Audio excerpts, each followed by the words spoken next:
When I say The Rock, Stone Cold, John Cena, or The Undertaker, a vivid image along with the rush of adrenaline probably courses through your veins. These names are not just labels, but a legacy carried by those superstars that took over the shows and entertained us. When I say LA Knight, you can't but scream. Names play a huge part in the superstar's career, and in this video, we will go over how WWE superstars got their wrestling names.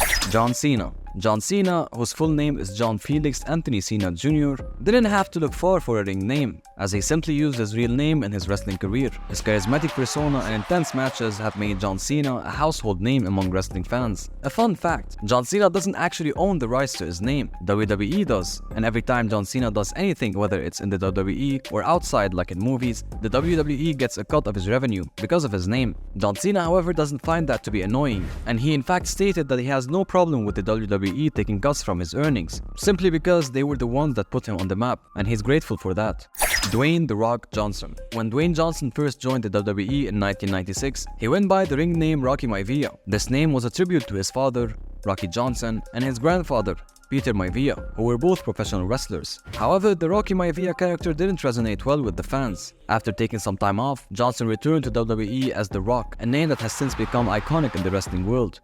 Another iconic name in the wrestling world is Stone Cold Steve Austin. At the start of his career, Austin used his real name, Steve Williams, but when he went to work for a company called USWA, he was told he couldn't be Steve Williams because there's already a wrestler with that name. So after some thinking, they came up with the name Steve Austin because Steve was from Austin, Texas. Stone Cold later joined the WWE under the name The Ringmaster. Austin thought the character was too silly and he wanted something more serious that fits his charismatic personality. After watching a documentary about a serial killer named Richard Kuklinski, Steve Austin pitched the character to the WWE and they agreed. While searching for a new name, his then wife, Jane Clark, who is British, handed him a cup of hot tea and told him to drink it before it became Stone Cold. The phrase clicked with Austin, and he adopted it as his new ring name. This name change also marked a shift in Austin's wrestling persona, as he transitioned from stunning Steve Austin to the tough anti-authority figure that Stone Cold represented.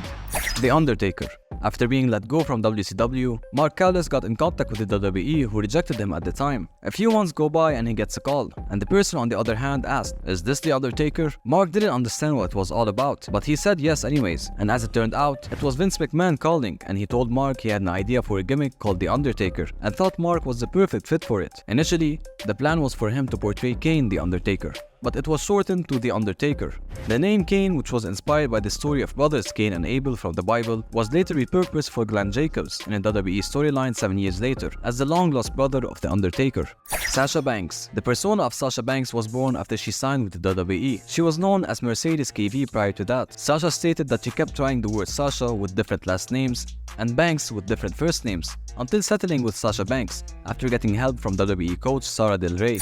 LA Knight, the megastar. LA Knight, whose real name is Shawn Ricker, made a name for himself in various wrestling promotions before landing in WWE's NXT brand. He then made a move to the main roster, portraying a talent agent named Max Dupree, who led the Maximum Male Models group. Nobody wants to remember that. After gaining popularity, he debuted the name LA Knight. Shawn stated that he lived in LA for about 10 years, so this was the main inspiration for the first part. LA being Los Angeles, a city known for its glamour and star power. Much like Shawn's LA Knight gimmick, it's a blend of geographical chic and medieval nobility in the name Knight, creating a unique brand that stands out in the crowded wrestling scene. CM Punk. The name CM Punk has its roots in an impromptu tag team formation. Initially, Punk was part of a tag team named the Chick Magnets. This is where the CM in CM Punk originated, standing for Chick Magnet. There were also numerous speculations around what CM stood for, including C. Montgomery Burns, Crooked Moonsault, Charles Manson, or Cookie Monster, as Punk joked in an interview. The real meaning behind CM was confirmed by Punk during a trial, where he reiterated that it stands for Chick Magnet, and he added Punk after it. Roman Reigns. Before his WWE debut, Roman Reigns was known as Roman Leakey in Florida Championship Wrestling (FCW), which was a play on his real name, the Yachty. The name Roman Reigns came about when Reigns wanted to keep his first name Roman, but was advised to have a last name as well. During this time, there was a fellow wrestler in FCW named Calvin Reigns. Reigns liked the sound of Roman Reigns, but it was Corey Graves, a close friend and colleague at FCW, who suggested the spelling Reigns, R-E-I-G-N-S, like a king Reigns, which immediately resonated with him. Edge. The ring name Edge has a rock and roll vibe to it, inspired by a radio station Edge, whose real name is Adam Copeland, stumbled upon while driving in New York. The radio station was named Edge, and the name stuck with him since then, providing him with a cool, edgy ring name for his wrestling career. Triple H. Born as Paul Levesque, the ring name Triple H stands for Hunter Hearst Helmsley. The name initially suggested by J.J. Dillon was Reginald DuPont Helmsley, but Levesque wanted a name that played with the first letters, leading to the creation of Hunter Hearst Helmsley. The nickname Triple H was coined by Shawn Michaels, and it stuck, eventually becoming more recognizable than the original name.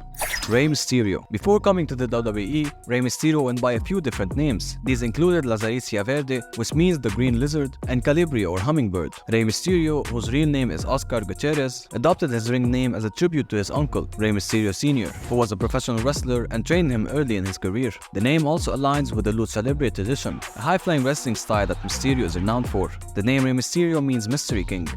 Chris Jericho. Chris Jericho, born Christopher Irvin, had initially thought of different names for his wrestling persona. One of them was Jack Action, until someone told them it sounded stupid. However, the name Chris Jericho was inspired by an album titled Walls of Jericho by the German power metal band Halloween. Jericho found the name cool and fitting for his wrestling persona, thus adopting it for his career in the wrestling industry by taking his first name Chris and adding Jericho at the end.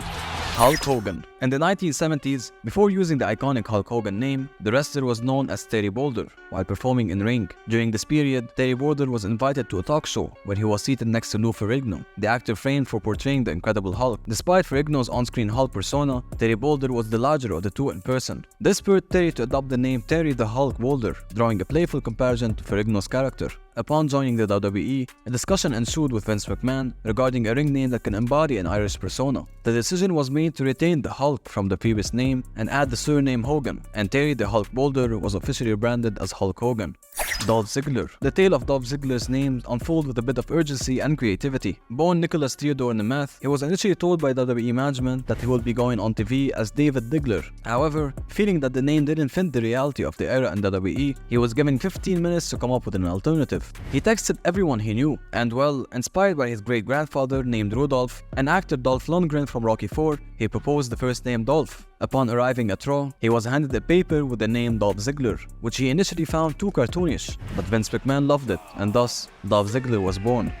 And finally, we have The Miz. Michael Gregory Mezzanine, known in the wrestling world as The Miz, created his persona long before he was in the WWE, during his time on the reality show The Real World. On the show, he exhibited an alter ego named The Miz, which was much more aggressive and competitive compared to his usual demeanor. Realizing that this persona could be a great fit for the professional wrestling scene, he adopted it as his wrestling gimmick, marking the birth of The Miz in the wrestling universe. And well, this is all I have. Don't forget to subscribe and watch the video right now on your screen. We both know you want to.